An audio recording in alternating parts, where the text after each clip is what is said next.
Answering the president's call, California National Guard troops will deploy to the border. Plus, Governor Brown's message to the White House on border security. So we can improve programs that are working with one goal. It's getting people off the street into permanent supportive housing. Helping homeless people in California. The coalition of leaders in Sacramento who are working on affordable housing solutions. I'm sure there's a business opportunity in setting up these clinics. I just don't believe there's any health benefit. Hustling hope or offering real relief. The San Diego clinic connected to a controversial treatment for diabetes. KPBS Evening Edition starts right now.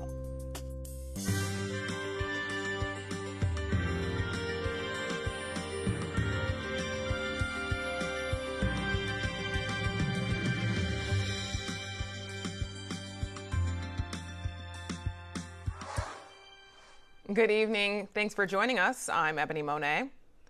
Governor Jerry Brown announced today he will comply with a request from the Trump administration to send California National Guard troops to the border. KPBS military reporter Steve Walsh has the story. Governor Brown says he will call up 400 California National Guard troops with conditions. The governor says this will not be a mission to build a new wall. They won't round up women and children or detain people escaping violence.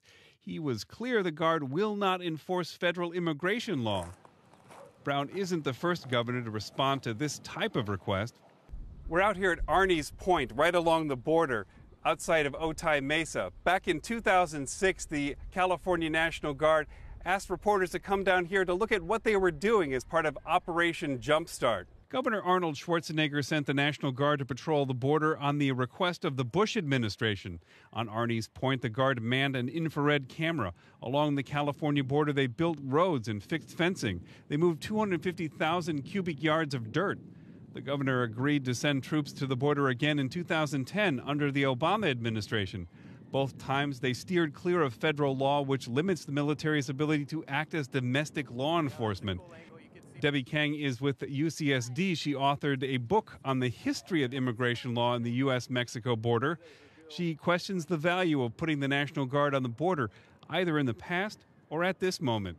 For fiscal year 2017, undocumented immigration fell to approximately 300,000, and that's the lowest number since 1971. So I'm not sure exactly what sort of crisis they will be addressing. She questions having the Guard at the border since Governor Brown has typically been a strong opponent of President Trump's immigration policy. In his letter, Brown referenced past missions and the fact that the Guard has 250 troops working with the federal government on drug enforcement and counterterrorism, including 55 in the San Diego area. Brown says the additional 400 troops will be used in similar roles. So back in 2006, Governor Schwarzenegger sent about 1,200 California National Guard troops to the border, though ultimately he turned down the Bush administration's request to send troops to other states. Reporting here from Arnie's Point along the border, Steve Walsh, KPBS News. We're getting a look at some of the first National Guard members to begin work along the U.S.-Mexico border. This is video from Texas near the Rio Grande. Attorney General Jeff Sessions was in New Mexico today, where he slammed Congress for not doing more to help the president's border plan. The failure of Congress to move on the wall and other necessary steps is sending a message, I'm afraid, that we are not resolute. And it encourages more people to make the trip, which is what we don't want to do. Recently, the Department of Justice adopted a zero-tolerance policy on border apprehensions that calls for increased prosecutions of those caught for the first time. There's a push to replace San Diego's Community Review Board on police practices with an independent commission. KPBS reporter Jade Hyman has more. Women Occupy San Diego presented the proposal for the November ballot to the Rules Committee.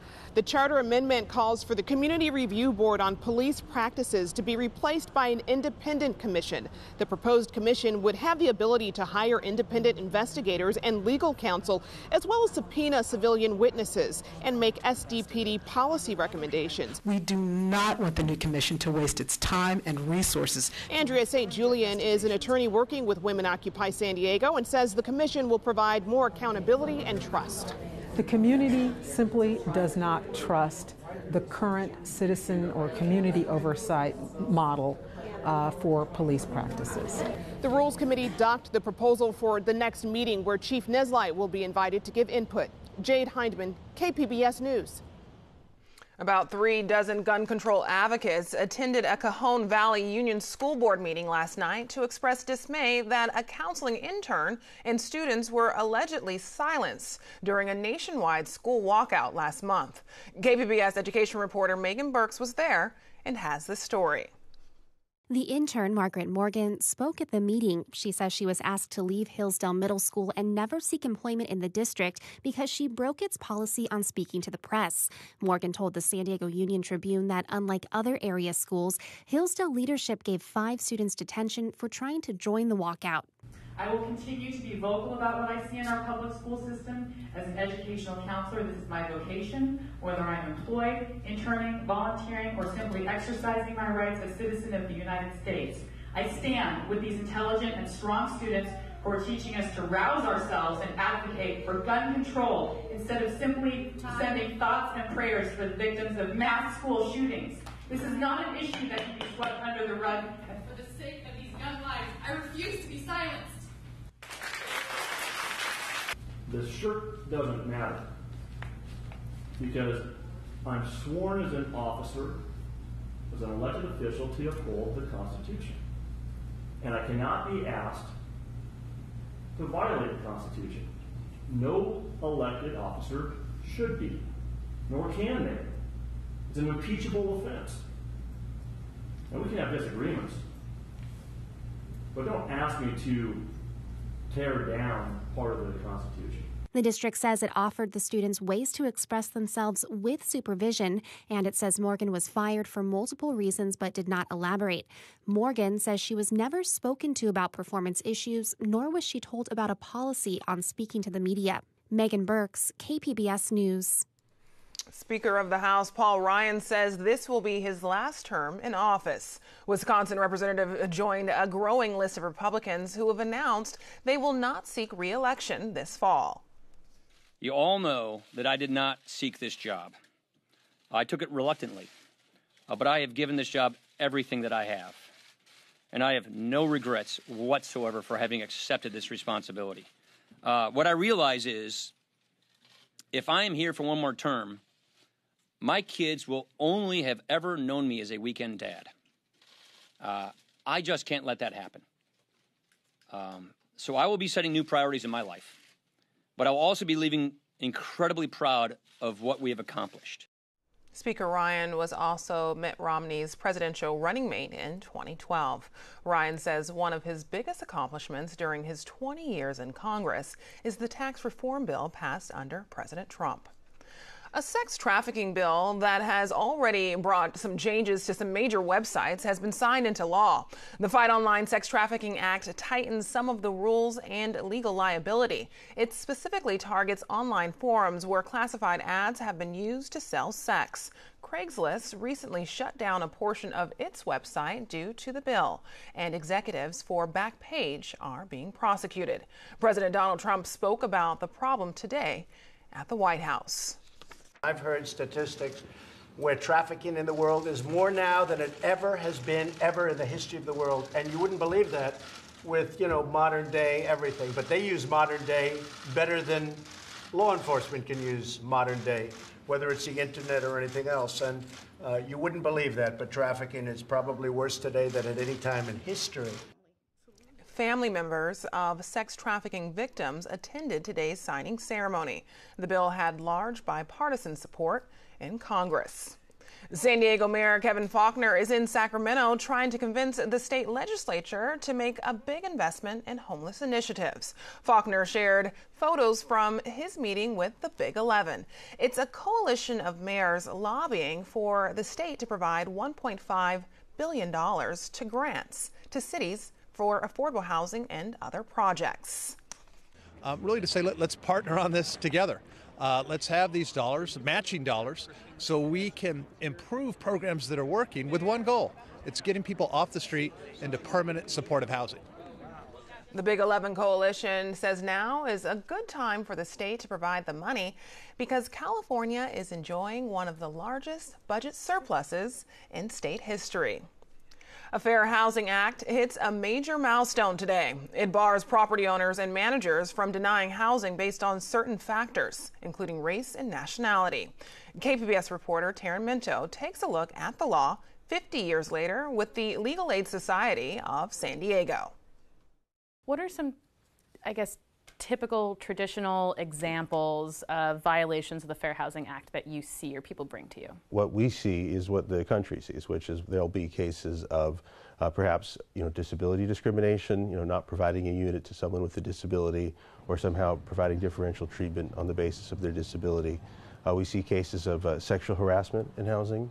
We also see national origin discrimination, perhaps people being evicted or unable to get a unit on the basis of the country where they're from, generally cases involving Latinos. To me, sexual harassment seems like it's not a familiar violation of the Fair Housing Act. So if there's unwanted sexual attention or treating someone differently because of their gender, this is where fair housing becomes involved. And the cases generally range from two types. One of a hostile environment, where a housing provider may be leering, staring, making comments about your body, showing up unannounced, maybe entering your unit without your permission, on and on. And it's really looking at the totality of these transactions. So that creates a hostile environment similar to the workplace.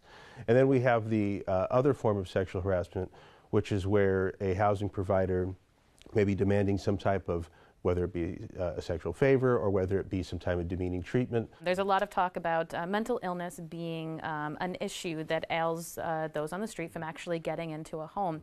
Can someone be discriminated against for a mental illness? Persons with disabilities, including those with a mental health disability, are absolutely included in the Fair Housing Act. And in fact, there was a recent study released, I think, by partners of HUD that did testing of the housing market on the basis of a mental health disability and found very high levels of discrimination. Are you seeing more instances of people complaining about being denied housing on the basis of mental health disability? I think what we're seeing is as more affordable housing comes online, people with mental health disabilities who perhaps may have had a rental record or rental history that may not have been as positive due to their disability are when they're trying to obtain housing are bringing that up as a form of a reasonable accommodation, which is allowed under the Fair Housing Act, saying, hey, I was evicted, or I had a concern in my last housing a couple of years ago.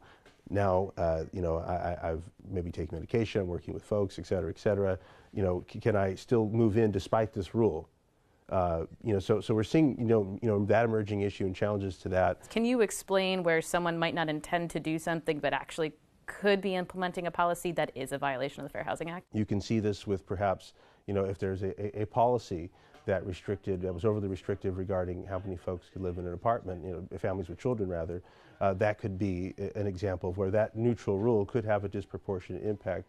An arrest record ban, saying I won't rent to someone because of an arrest record would be, a violation.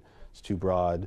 Arrest doesn't lead to conviction. And the theory was disparate impact. The idea that if there's a disproportionate number of African Americans and Latinos in prison, that a rule that would say no one with a felony could live here would have a disproportionate impact on a distinct protected class. And there's a lesser discriminatory way to do it, which is to analyze what the crime was, how long ago, if someone reformed themselves, going through a host of factors. What should we be watching when it comes to fair housing in the next 50 years? Well, I think as far as the law goes, there have not been any amendments since 1988, so it's been, fairly, the law is what it has been.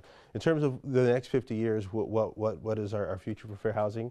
I think it, unfortunately, will remain, some of the similar issues, but changing. For instance, there was a complaint filed against Facebook recently. In real estate advertising, There was a way that you could say that this particular ad, I only want to be seen by white folks, not by people of color, and that clearly violates fair housing laws and our basic sense of fairness in the United States. Those are emerging issues in the future of how we advertise, how do algorithms and things like that exclude people from the housing market, as well as just the same old forms of housing discrimination.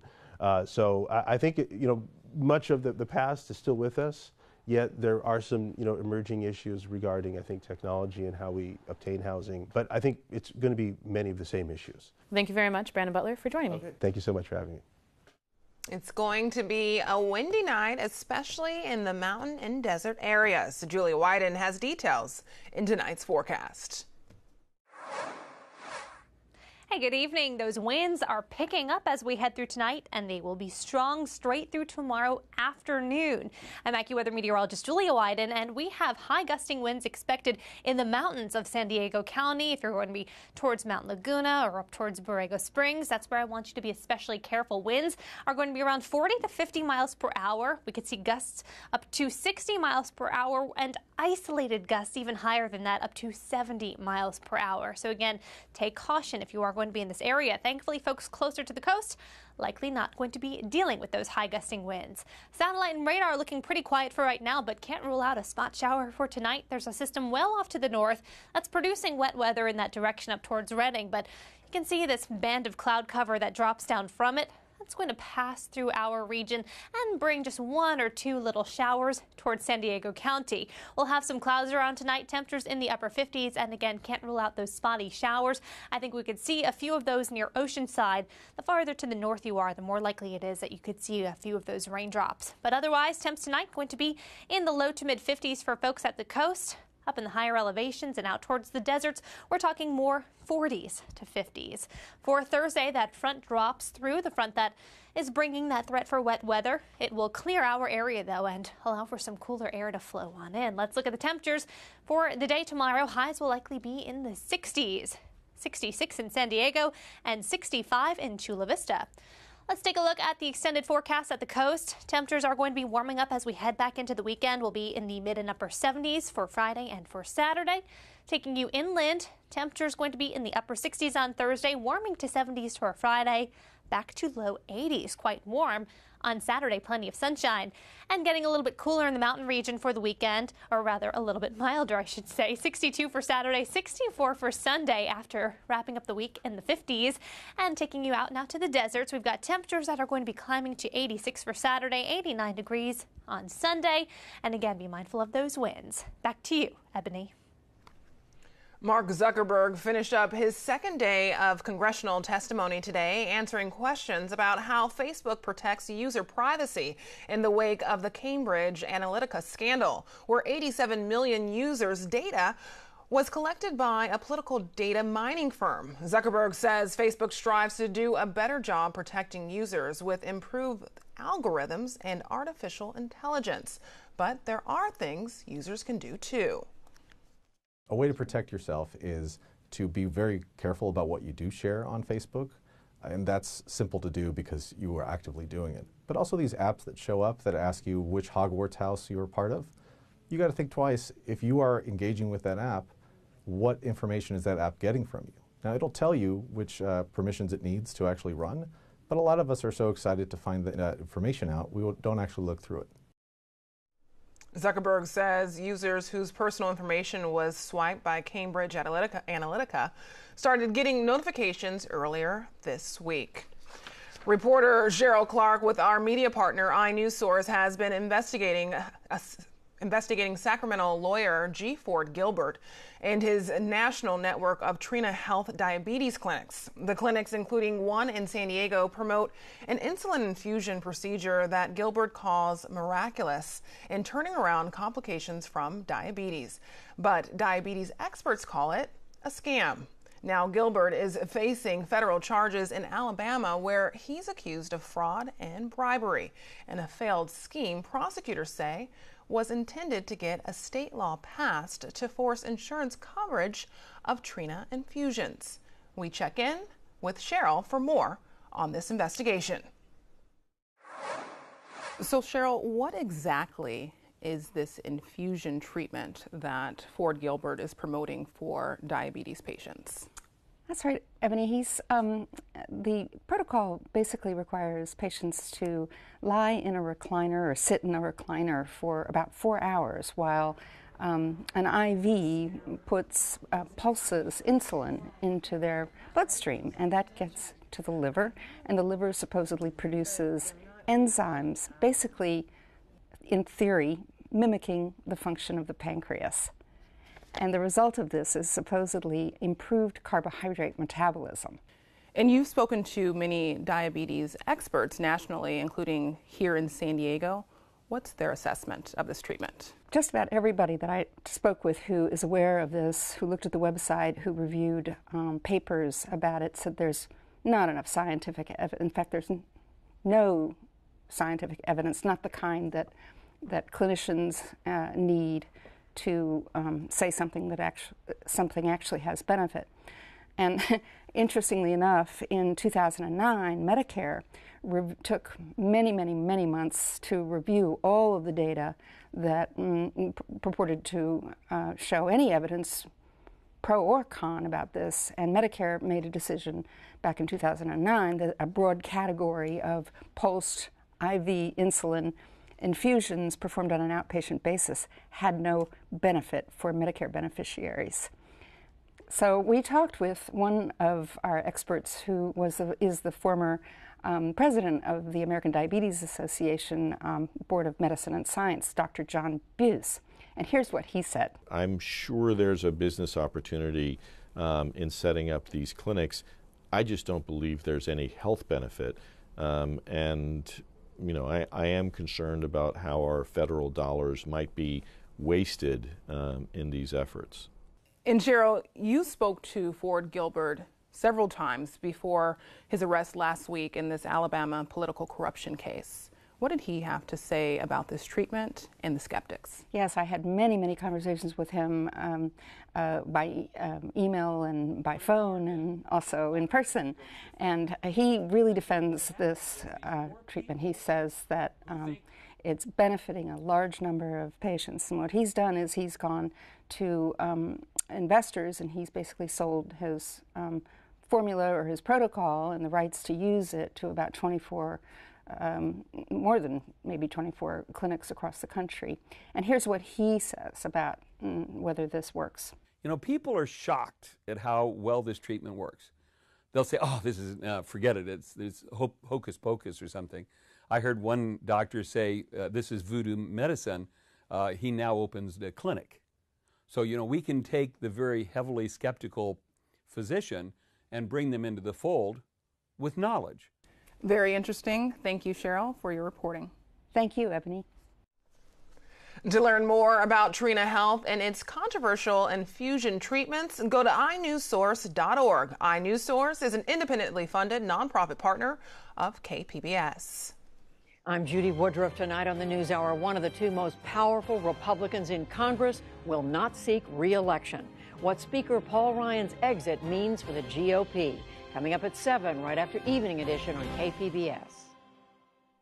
A major water recycling program for the city of San Diego is moving forward. Last night, the City Council approved the environmental impact report for the Pure Water project.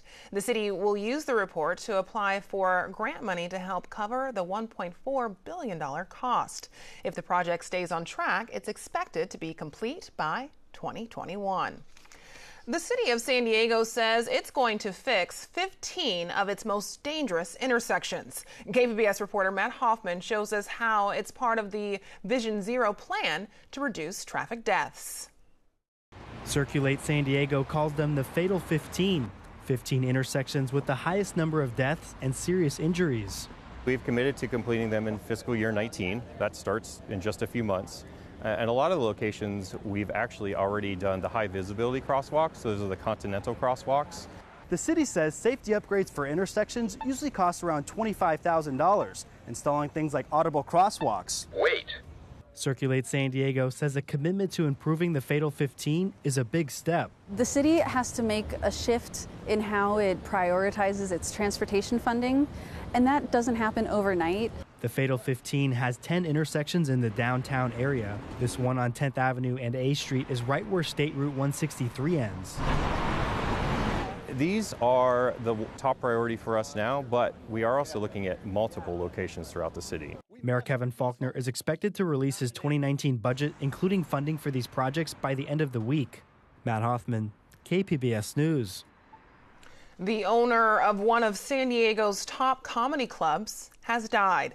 The marquee outside the Comedy Store in La Jolla is paying tribute to Mitzi Shore tonight. Shore also owned the legendary Comedy Store in LA, where some of the biggest names in comedy paid their dues. The La Jolla Comedy Store was opened in 1977 and was home to performers like David Letterman and Roseanne Barr early in their careers. Now here's a look at what we're working on for tomorrow in the KPBS newsroom. On Morning Edition, remembering the so-called Leap Day deal between the U.S. and North Korea and all the power plays behind it. And on Midday Edition, Bottoms Up, the state of craft beer in San Diego. That's tomorrow on KPBS Radio. You can find tonight's stories on our website, kpbs.org/evening edition. Thanks for joining us. Have a great night.